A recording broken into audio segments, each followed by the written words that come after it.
ruangan ini dalam acara diseminasi aksi nyata modul 1.4 mengenai budaya positif program guru penggerak angkatan 11 Kabupaten Nganjuk oleh saya Nurli Andriati. Alhamdulillah dalam keadaan sehat walafiat tanpa kekurangan suatu apapun.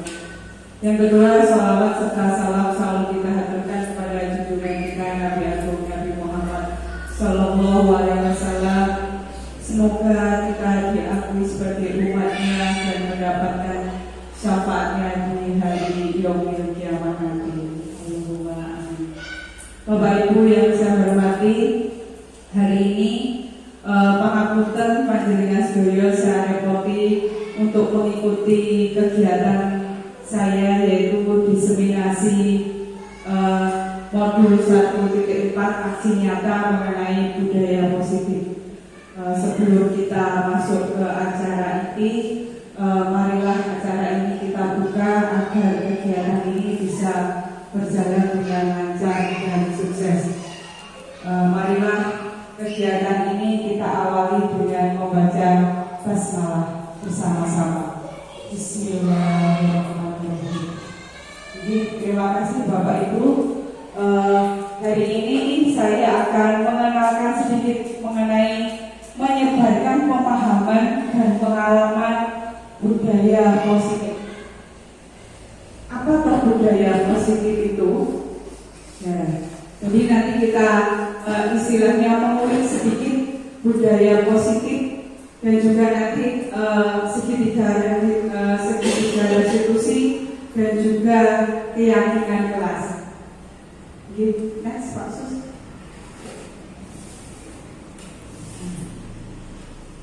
Yang selanjutnya adalah tujuan dulu Bapak Ibu. Yang jelas tujuan hari ini yaitu yang pertama, meningkatkan pengetahuan dan pemahaman budaya positif.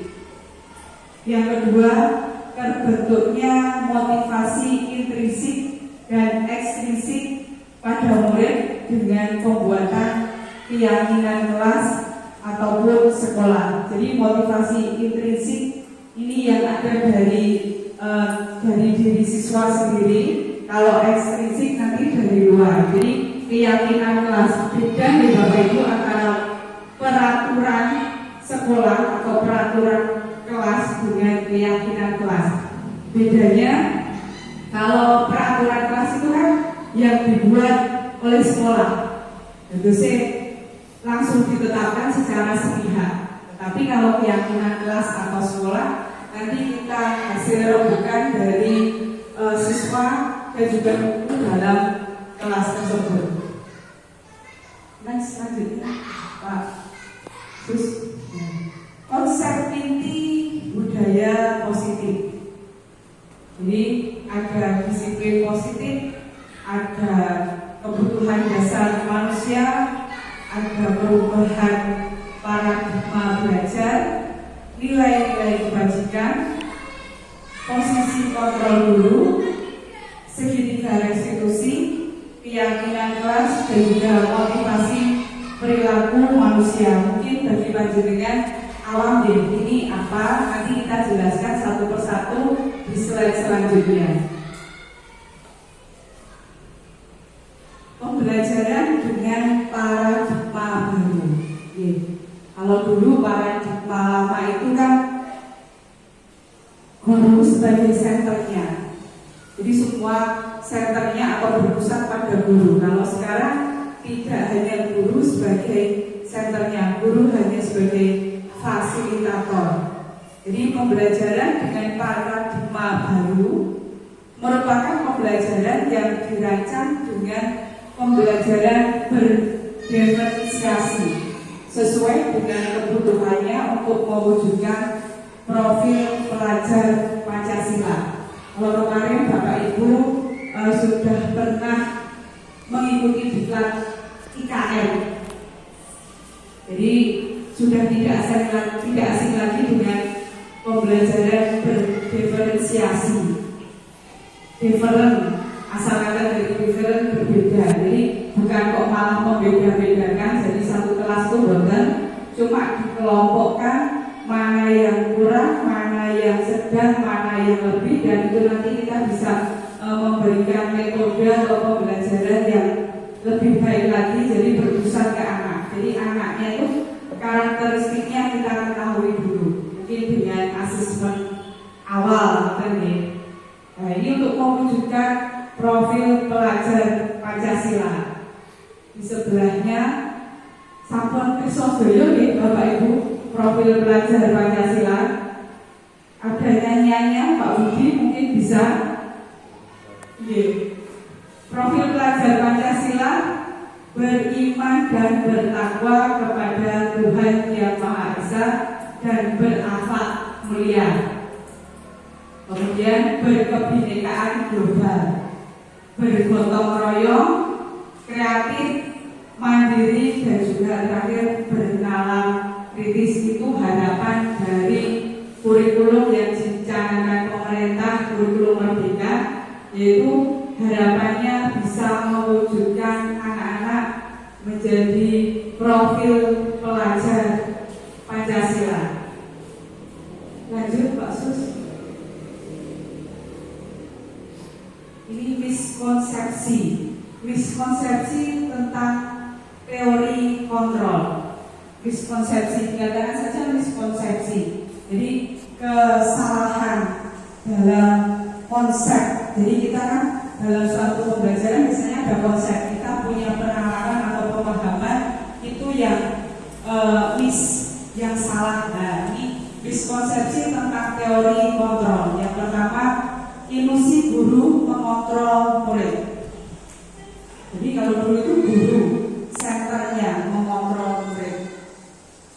Kalau sekarang kan bukan. Jadi anak-anak dan juga guru bersama-sama untuk belajar secara aktif. Jadi kolaboratif antara guru dan juga siswanya. Yang kedua, ilusi bahwa semua penguatan positif, efektif, dan bermanfaat. Jadi tidak selalu ya Bapak Ibu, semua penguatan positif, efektif, dan bermanfaat. Ya memang ada, tapi tidak semuanya. Yang ketiga yaitu ilusi bahwa kritik dan membuat rasa bersalah mampu menguatkan karakter. Biasanya kalau ada anak salah kan guru istilahnya bukani, dahului. Akhirnya anak kan merasa bersalah. Terus itu bisa menguatkan karakter. Padahal belum tentu. Justru kadang anak-anak merasa mungkin minder atau istilahnya merasa sangat bersalah, itu kan juga malah nggak enak. Jadi harusnya bukan membuat rasa bersalah itu menumbuhkan atau menguatkan karakter, tapi harusnya menumbuhkan kesadaran dari anak tersebut bahwa salah itu dari dianya, bukan kok gurunya yang istilahnya ngejudge atau menghakimi. Yang selanjutnya, ilusi bahwa orang dewasa berhak memaksa. Walaupun masih banyak kita sebagai orang tua saja kadang pada waktu mendidik anak itu kan sifatnya juga memaksa. Nah pokoknya itu seperti ini. Nah, misalkan seperti itu. Memang seperti itu. Kadang-kadang kan anak-anak kalau didahului, diberikan pemahaman, kadang enggak istilahnya ngeyel. Nah akhirnya kan bapak ibu guru ataupun orang tua akhirnya pokoknya kudu, itu memaksa. Tapi itu juga ada kalanya juga harus diterapkan, tapi tidak 100%. Selanjutnya Pak Sus, mengubah paradigma stimulus respon ke pendekatan teori kontrol. Jadi ini dari stimulus respon ke teori kontrol. Yang pertama, realitas kebutuhan kita sama. Padahal kalau realitasnya yaitu kebutuhan tiap individu itu kan berbeda. Jadi perlakuannya juga harus berbeda. Yang kedua yaitu semua orang melihat hal yang sama. Teori kontrolnya, setiap orang memiliki gambaran yang berbeda. Ya toh Bapak Ibu, kita punya perspektif yang berbeda, sudut pandang yang berbeda. Mungkin antara saya dengan Buddha atau saya dengan Pak Sus itu tidak sama. Mungkin beliaunya, oh masalah ini kita lihat kalau panjenengan atau ini benar. Kalau saya mungkin oh enggak begitu. Nah, seperti itu. Jadi tergantung sudut pandangnya atau perspektifnya. Kemudian stimulus respon yang ketiga yaitu kita mencoba mengubah orang agar berpandangan sama dengan kita. Kira-kira boleh nggak membuatkan Bapak Ibu? Gak boleh deh. Itu memaksakan kehendak. Jadi harusnya kalau teori kontrolnya kita berusaha memahami pandangan orang lain tentang dunia. Jadi harus menghargai orang lain juga. Kalau orang lain mungkin sudut pandangnya beda, ya kita harus menghargai. Tidak boleh pokoknya itu bodoh dengan saya. Harus kalau sudah kata pokoknya ini sudah susah. Jadi tidak boleh. Kita harus saling istilahnya menghargai orang lain, menghormati orang lain. Pendapatnya kan belum tentu sama. Harusnya kan menghargai tadi, harus monggo karena kita mempunyai pemikiran atau konsep tersendiri. Yang selanjutnya yaitu perilaku buruk dilihat sebagai suatu kesalahan. Yang kedua, teori kontrolnya semua perilaku memiliki tujuan. Beda. Perilaku buruk dilihat semuanya salah. Iya, kadang dulu orang mengatakan perilaku buruk salah. Contohnya nih, misalkan mencuri itu salah. Iya, memang salah. Tapi kita lihat dulu apa tujuannya. Tapi kalau mencuri istilahnya dalam tanda kutip mencuri itu memang salah, gitu. Memang tidak diperbolehkan. Tapi bisa kita istilahnya sikapi tujuannya apa? Misalkan ada orang yang sangat membutuhkan, ada orang lain mau membantu, tetapi orang tersebut kan tidak punya uang. Oh, akhirnya mencuri. Tapi dengan mencurinya tadi di istilahnya di perolehan mencurinya diberikan pada orang yang kurang itu tadi. Mungkin memang salah, cuma tujuannya kan bagus. Jadi tidak semua perilaku buruk itu tadi dianggap sebagai suatu kesalahan. Jadi ada toleransinya. Jadi dilihat dari sudut pandang yang mana, tujuannya bagaimana. Itu tadi. Jadi tidak semua perilaku buruk itu kita judge sebagai suatu kesalahan. Yang selanjutnya yaitu orang lain bisa mengontrol kita. Teori kontrolnya hanya Anda yang bisa mengontrol diri Anda. Ini betul nomor ini. Coba kita ulas deh.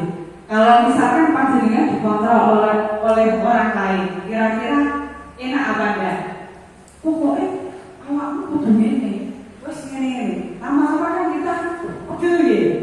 Ya, kita istilahnya ngomong saya ini pribadi manusia yang istilahnya punya pribadi sendiri. Kok saya disuruh-suruh harus begini-begini. Jadi kalau saya bisa mengontrol orang lain, diharapkan orang lain bisa mengontrol saya itu harusnya tidak boleh. Yang betul adalah hanya Anda yang bisa mengontrol diri Anda sendiri. Jadi kita yang menentukan langkah kita sendiri, kita mau kemana arah kita. Yang selanjutnya yaitu stimulus respon, saya bisa mengontrol orang lain.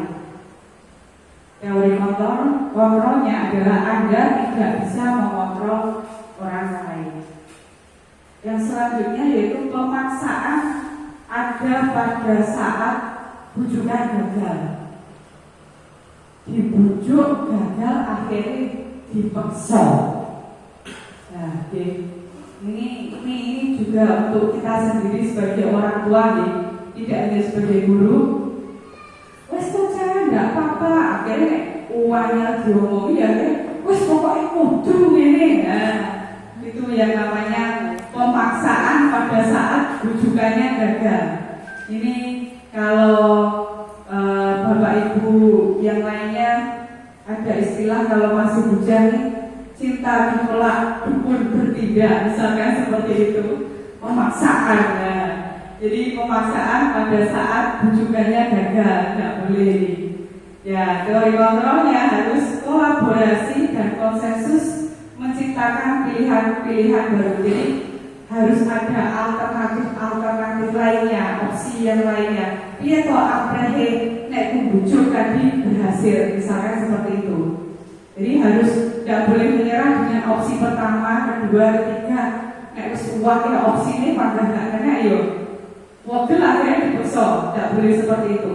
Soalnya nanti kalau kita ke segitiga restitusi itu tidak boleh memaksakan, tapi harus dengan penuh kesabaran menyadarkan anak tersebut. Jadi sampai kapan titik, jadi dari titik sampai titik darah penghabisan di bahasa kreator. Jadi panjenengan sampai itu bisa suwaban banget, tidak boleh cuma sabar. Satu opsi pertama gagal, opsi kedua gagal, ketiga gagal, wes dipaksa ya boleh. Kan baru 3 opsi. Harusnya ke-4, ke-5 dan seterusnya. Padahal menurut kita juga manusia lemah ya. Kadang ada emosi, juga tidak sabar atau bagaimana. Tapi kembali lagi kita sudah terikat kontrak untuk menjadi abdi negara, harus menghamba terhadap anak didik kita seperti filosofi Ki Hajar Dewantara, yaitu menghamba kepada peserta didik. Yang selanjutnya yaitu model berpikir menang atau kalah.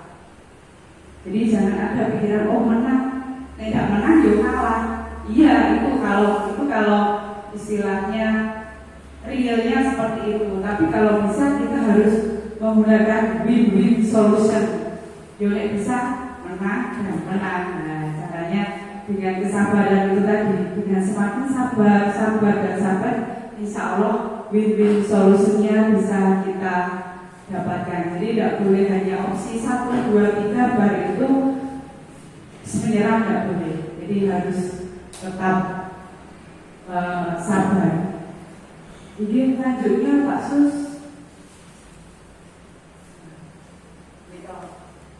mengenalkan mengenai disiplin positif. Disiplin berasal dari kata disiplina yang artinya belajar. Nah, biasanya panjenengan besok kalau tadi saya bilangnya opsi 1 gagal, 2 gagal, 3 gagal, harus terus sabar. Ini harus belajar karena memang disiplin itu artinya belajar terus menerus. Disiplin mengacu pada disiplin diri yang memiliki tanggung jawab terhadap apa yang ditinggalkannya sesuai nilai-nilai yang diyakininya. Nah, nilai-nilai yang diyakininya ini yang harusnya yang benar, nggak boleh yang negatif. Kemudian disiplin positif adalah salah satu cara penerapan disiplin untuk menumbuhkan kesadaran. Ini saya garis bawahi, kesadaran peserta didik tanpa imbalan, penghargaan atau hukuman. Jadi dengan penuh kesadaran. Jadi ini disiplin positif. Kalau peraturan itu kan sepihak. Kalau sepihak itu kan mengikat. Tidak boleh terlambat sekolah, kan mengikat. Jadi anak ini wajib dilalah pas bangunnya kesiangan, biar karena memang ada aturan tidak boleh datang terlambat. Itu kalau aturan. Mungkin kalau keyakinan disiplin positif, dia kan sudah sadar sendiri. Jadi dengan kesadaran dianya datang ke sekolah tanpa mengingat aturan yang istilahnya mendikte, mengharuskan tadi.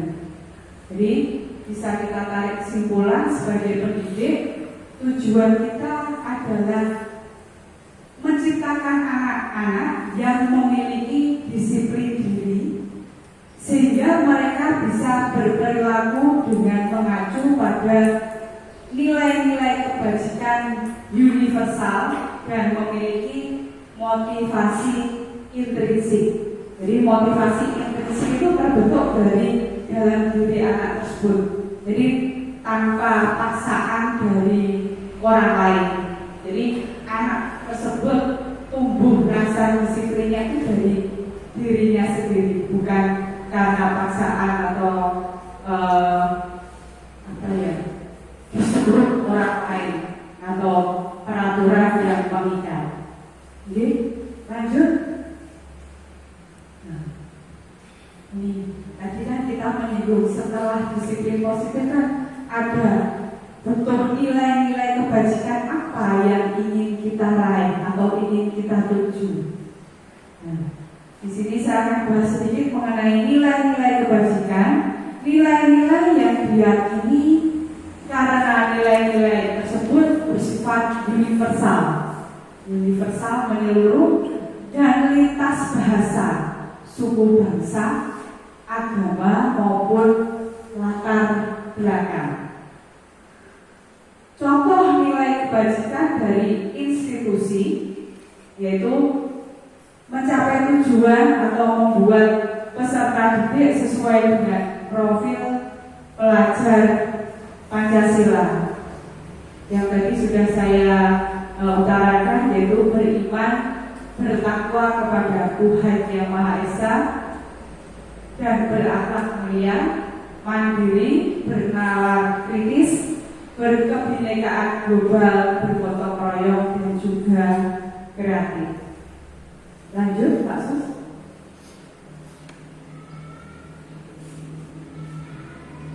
Ini didasarkan oleh kebutuhan dasar manusia.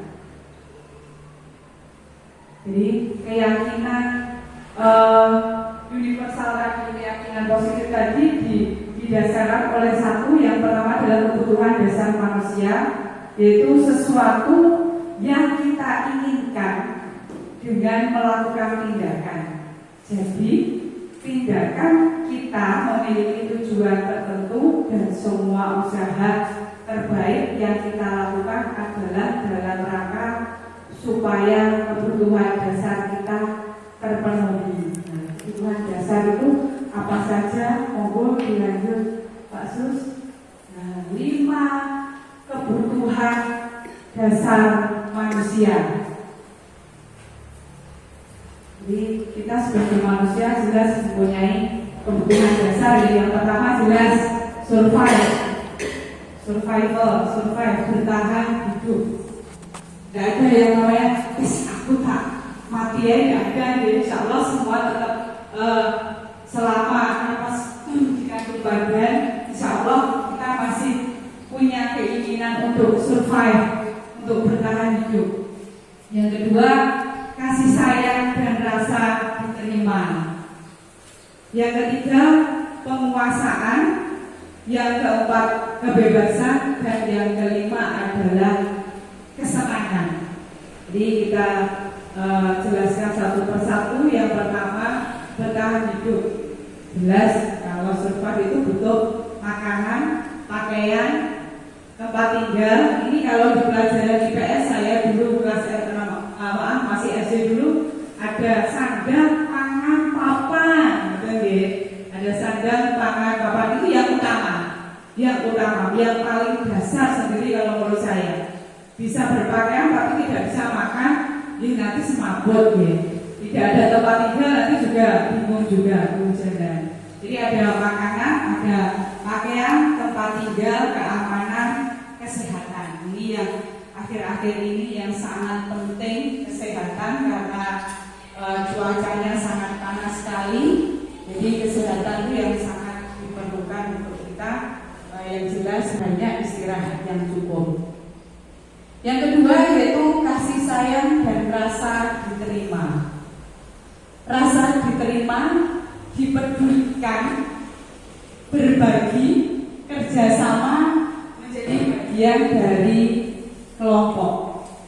Seperti kemarin Bapak Ibu kegiatan parade seni, itu pun kalau kita tidak bisa bekerja sama, tidak bisa berkolaborasi, nah itu mungkin tidak bisa mencapai seperti kemarin. Alhamdulillah sukses, lancar, kita mendampingi anak-anak dan juga Bapak Ibu sangat antusias sekali.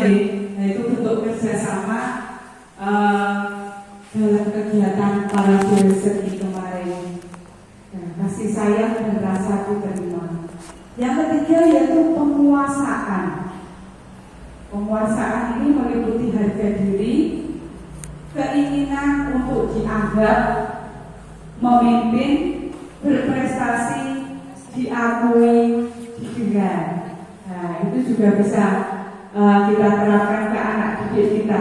Jadi anak-anak itu kalau diakui atau didengar, itu saja supportnya bukan main. Kadang laporan, buku saya direbut siapa? Ya wes anak itu kecewa kadang. Tapi kalau dapatnya boleh, siapa yang berebut atau bagaimana atau baik kita tanggapilah masalahnya tuh. Itu anak itu merasa dihargai, diakui. Oh, gitu.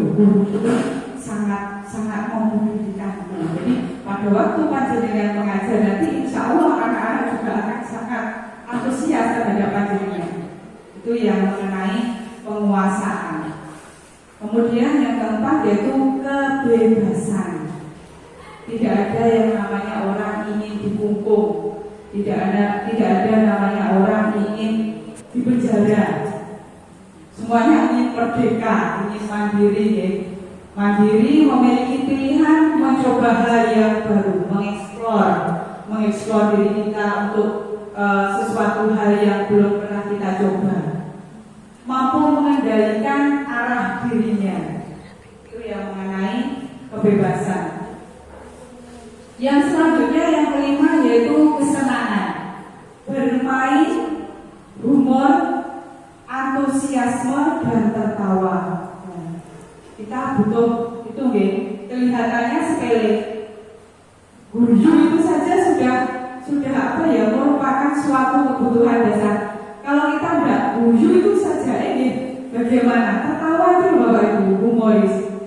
Nah, saya ini juga punya PR ini untuk anak kelas 5 kayaknya, yang namanya Mbak Nora. Saya nggak tahu anaknya ini ada apa ya di rumah atau bagaimana, atau memang sudah karakternya. Kok diam saja sampai gini. Kadang ayo senyumnya juga nggak bisa senyum lebar gitu. Kamu ini saja. Saya cuma kadang bingung. Nah ini, padahal itu kebutuhan dasar kita ya. Kita saja kalau istirahat, di kantor itu tidak ada namanya kok kita meneng-meneng, tidak ada. Selalu ada gila tawa di antara kita.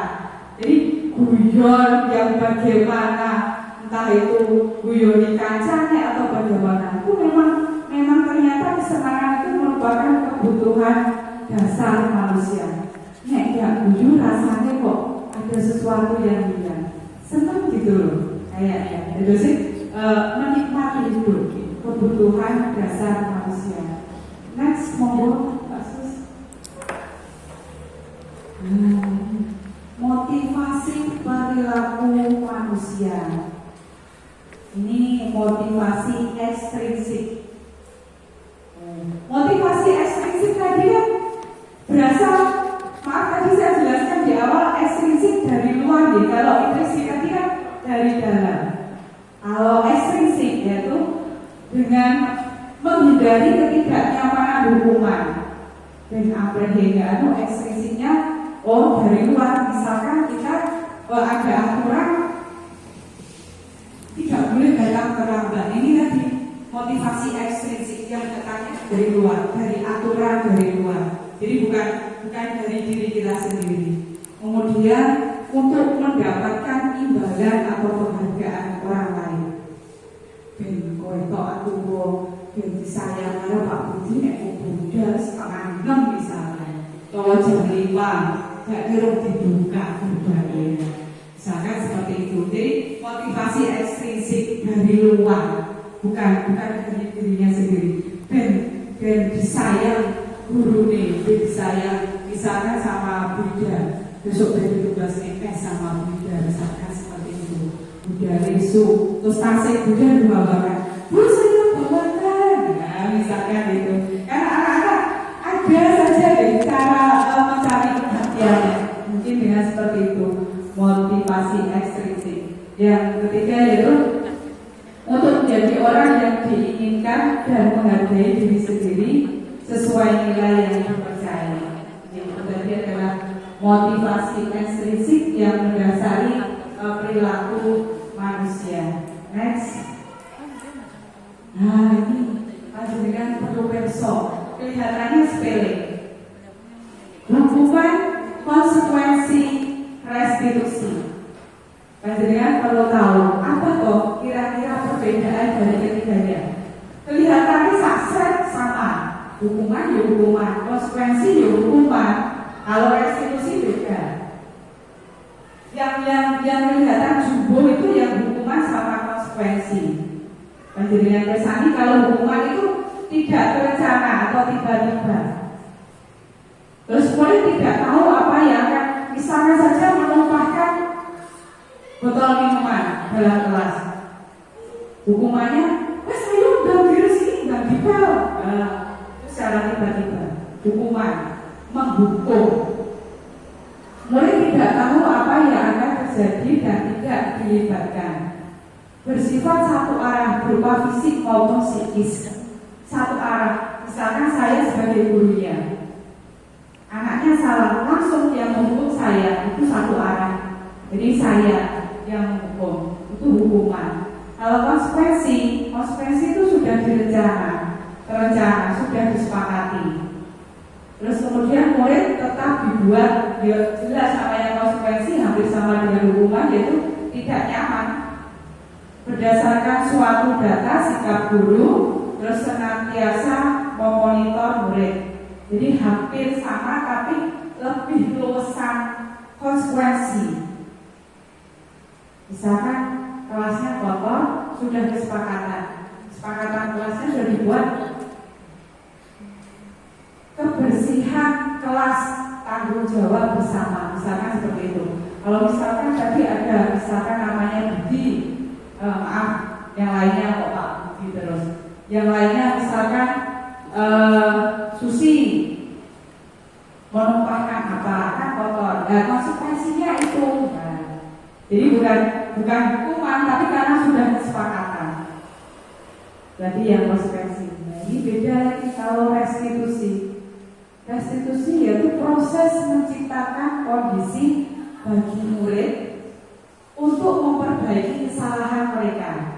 Jadi anak itu berproses sendiri, memperbaiki kesalahannya yang mereka perbuat. Itu yang restitusi. Proses kolaboratif yang mengajarkan murid untuk mencari solusi untuk masalah mereka. Jadi restitusi ini anak itu dijak ngobrol, diajak istilahnya berdiskusi, ditanya, tapi bukan menghakimi. Ditanya atau bukan diinterogasi. Tujuannya anak tersebut sadar atas kesalahan yang mereka perbuat. Itu yang dimaksud dengan restitusi untuk mencari solusinya. Jadi anak tersebut berpikir, oh itu aku salah ya. Oh iya saya salah. Saya tidak mengulanginya lagi. Nah, misalkan saja seperti saya kemarin ada anak yang namanya istilahnya dalam satu piket hari itu dia sendiri yang tidak mau piket. Terus akhirnya dipanggil anak tersebut. Setelah dipanggil, saya ajak ngobrol. Loh kenapa? Apa alasannya? Nah, terus diberikan gambaran-gambaran. Dari situ kan akhirnya anak tahu. Oh iya, saya salah. Oh iya, saya merugikan orang lain. Nah, dari situ akhirnya kan dia mencari solusi sendiri. Dia sudah merasa salah sendiri, terus kemudian mencari solusi. Oh iya Bu, saya tidak akan mengulanginya lagi. Saya akan setiap hari berangkat pagi dan saya akan membersihkan kelas sesuai dengan jadwal piket saya. Dan itu yang disebut restitusi. Lanjut, next Pak Sus. Nah, 5 posisi kontrol guru. Ada penghukum. Guru itu punya 5 posisi. Yang pertama penghukum, pembuat rasa bersalah, teman, pemantau, dan juga sebagai manajer. Nanti kita bahas satu-satu. Lanjutnya Pak Sus.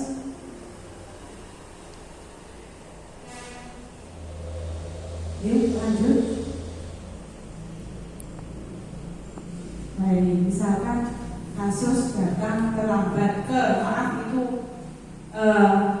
saking semangatnya malah saya belum menuliskannya itu terlambat ke sekolah, misalkan ini hormat pada bendera selama 1 jam.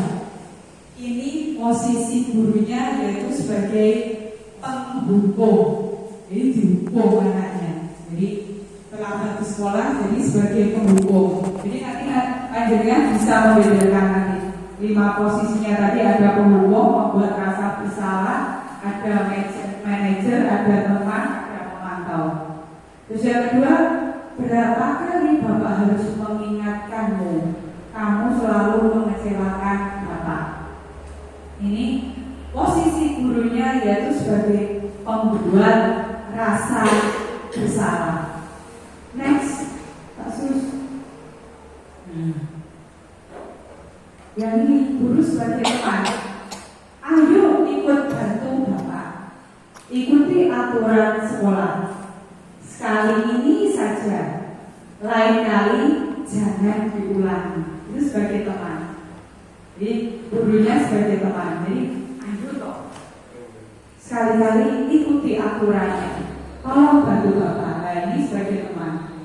Kalau sebagai pemantau, kamu sudah melanggar, tahukah konsekuensinya? Cuma ditanya. Itu sebagai pemantau. Selanjutnya, nah, ini yang harusnya Bapak Ibu guru menempati posisi sebagai manajer. Jadi anak tersebut ditanyakan, apa kamu tahu kesalahanmu? Kira-kira bagaimana kamu memperbaiki kesalahanmu? Jadi anak itu diberi pertanyaan, istilahnya untuk dia paham, dia sadar kesalahannya bagaimana dan solusinya bagaimana. Itu yang harusnya guru bertindak sebagai manajer. Jadi seperti itu. Jadi besok ya Bapak Ibu mau sewu bagiannya tadi ada 5 posisi kontrol guru. Yang pertama penghukum, ada pemantau, ada teman, ada lagi sebagai manajer. Oke, lanjutnya Pak Sus. Kita hampir di sesi yang terakhir ini mengenai keyakinan kelas. Keyakinan kelas, mengapa keyakinan kelas bukan peraturan kelas? Nah, ini tanda tanya. Kira-kira apa ya kira-kira bedanya keyakinan kelas dan peraturan kelas? Monggo Pak Sus dilanjut. Keyakinan kelas, pembentukan keyakinan kelas. Kalau tadi saya bilang bedanya peraturan kelas dengan keyakinan kelas. Kalau peraturan kelas namanya saja peraturan, aturan, otomatis yang buat satu orang, yang buat bukan kesepakatan tapi satu orang itu menentukan aturannya apa. Misalkan guru ataupun kepala sekolah. Kalau aturan kelas ya mungkin guru. Itu bedanya. Tapi kalau keyakinan kelas kita buat kesepakatan warga kelas tersebut. Jadi antara guru dan juga murid. Jadi keyakinan kelas misalkan ini keyakinan kelas 6. bersifat lebih abstrak daripada peraturan. Pertanyaan-pertanyaan universal dalam bentuk positif jelas nih, tidak terlalu banyak, dapat diterapkan. Warga kelas hendaknya ikut berkontribusi, bersedia meninjau kembali. Ini proses pembentukan dari keyakinan kelas. Next, Pak Sus. Segitiga restitusi. Jadi saya singgung sedikit, yaitu suatu proses dialog yang dijalankan oleh guru agar menghasilkan murid yang mandiri dan bertanggung jawab. Jadi segitiga restitusi ini tadi guru itu membuat kesadaran bocah kuwi mau yang melakukan kesalahan dan amprehe sadar. Dia sadar dengan sendirinya. Jadi motivasikan intrinsik dari anak itu timbul dengan sendirinya dengan berdialog antara anak yang bermasalah dengan gurunya tersebut. Jadi itu menimbulkan kesadaran. Tahapan dari segitiga restitusi itu ada 3. Yang pertama yaitu validasi tindakan yang salah, kemudian menstabilkan identitas, kemudian yang ketiga yaitu menanyakan keyakinan. Jadi ada 3 tahapan dari segitiga restitusi agar anak tersebut memperoleh titik sadar. Titik sadarnya itu, oh ya saya salah, oh ya solusinya bagaimana, dia berpikir sendiri. Oke, lanjut next. Yang pertama yaitu tahapan yang pertama menstabilkan identitas. Berdasarkan prinsip setiap orang pasti berbuat kesalahan dan bagian dari proses pembelajaran. Tidak ada namanya manusia di sini yang istilahnya tidak pernah salah. Pasti pernah salah. Karena masih manusia lumrah, masih manusia yang bukan dewa deh, bukan kalau lagunya dewa setengah dewa, bukan deh. Jadi manusia lumrah yang istilahnya pernah salah. Ya, salah itu jangan menjadikan kita menjadi manusia yang istilahnya minder atau menjadi manusia yang merasa gagal. Tetapi dengan bersalah itu tadi itu merupakan proses dari pembelajaran. Kita harus berproses. Jadi berbuat salah itu tidak apa-apa. Itu yang menstabilkan identitas. Tapi kalau bisa jangan dilakukan secara berulang-ulang salahnya. Kalau sudah tahu salah, oh ya besok jangan diulangi lagi. Itu. Yang kedua, tidak ada manusia yang sempurna, jelas.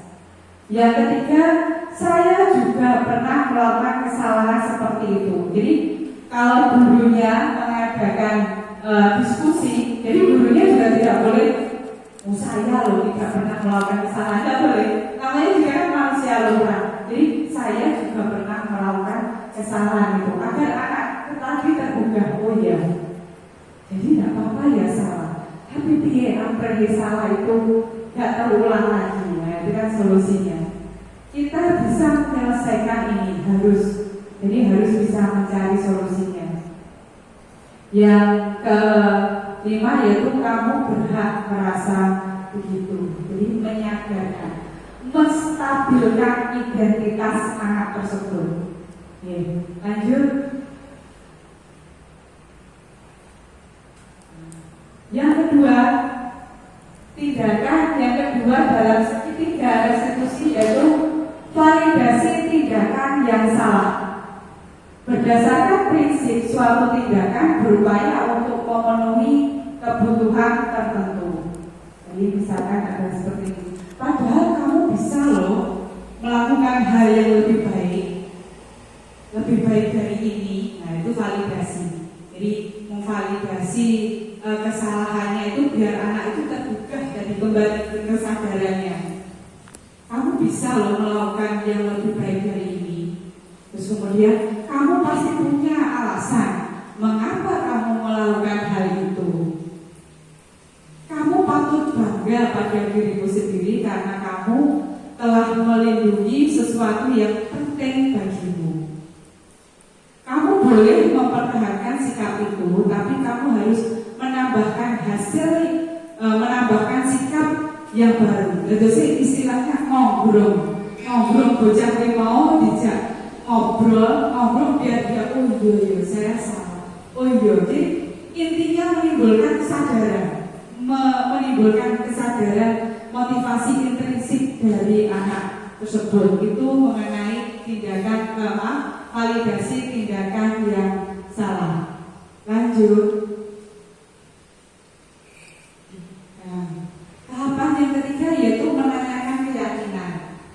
Berdasarkan prinsip teori kontrol menyatakan bahwa kita pada dasarnya termotivasi secara internal. Jadi intrinsik internal dari dalam diri kita sendiri. Apa yang kita percaya sebagai kelas atau keluarga? Apa nilai-nilai umum yang kita telah sepakati? Apa bayangan kita tentang kelas yang ideal? Dan yang terakhir, kamu mau jadi orang seperti apa? Dari sini mungkin pertanyaan yang terakhir ini, kamu mau jadi orang seperti apa? Nah ini langsung insya Allah menumbuhkan suatu kesadaran agar anak tersebut mencari solusi dari kesalahan yang telah mereka lakukan. Itu yang mengenai tahapan segitiga restitusi yang ketiga yaitu menanyakan keyakinan. Next. Ini kemarin saya menerapkan contoh penerapan segitiga restitusi. Ini kasus yang pertama. Ini ada laporan dari anak bahwa dalam satu jadwal piket itu terdiri dari 3 anak. Nah, yang 2 ini melakukan pelaksanaan piket, yang satunya tidak. Akhirnya anak tersebut yang satunya laporan kepada saya. Kenapa kok yang satunya tidak ikut? Akhirnya anak yang satunya yang tidak melaksanakan piket saya panggil. Nah ini nanti setelah ini pandangan Bersani ada videonya.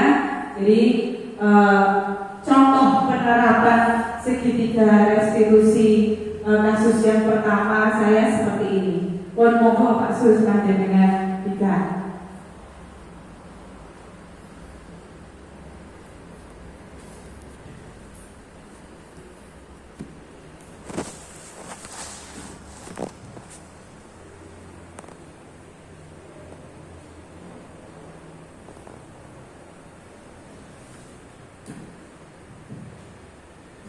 Masih loading ya Bapak Ibu. Sekedar ini termasuk salah satu segitiga restitusi jenengan tadi yang harus sabar mengenai ini kemarin saya lakukan di YouTube.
contoh kasus yang pertama ini menggunakan penerapan segitiga restitusi. Jadi anak tersebut diajak berdialog dan juga intinya menimbulkan kesadaran anak tersebut bahwa anak tersebut melakukan kesalahan, dan dia si anaknya tadi akhirnya bisa mencari solusinya. Nah, itu yang kasus yang pertama. Ini juga hampir sama. Nanti setelah ini next coba Mbak Sus. Di selanjutnya adalah kasus yang kedua. Ini mengenai anak. Sebetulnya namanya anak deh. Sebetulnya anak biasa saja berteman, tapi karena memang mungkin ada sesuatu hal yang baru yang dipunyai temannya, akhirnya dia ingin pinjam. Nah, tetapi tidak dipinjami sama temannya, akhirnya dia apakan? Direbut paksa, dikoyok. Nah, ini buku. Nah, ternyata buku yang direbut paksa tadi sampelnya sobek. Akhirnya ada anak yang juga laporan ke saya, dan saya istilahnya saya pecahkan dengan menggunakan segitiga restitusi tanpa menghakimi anak tersebut. Anak tersebut sadar dan tidak akan mengulangi perbuatannya itu lagi. Oke. Nanti setelah ini panjenengan bisa ngesani video saya melakukan kegiatan penerapan segitiga restitusi di kasus yang kedua itu tadi. Oke.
Bahasa Indonesia lebih banyak produk kerja.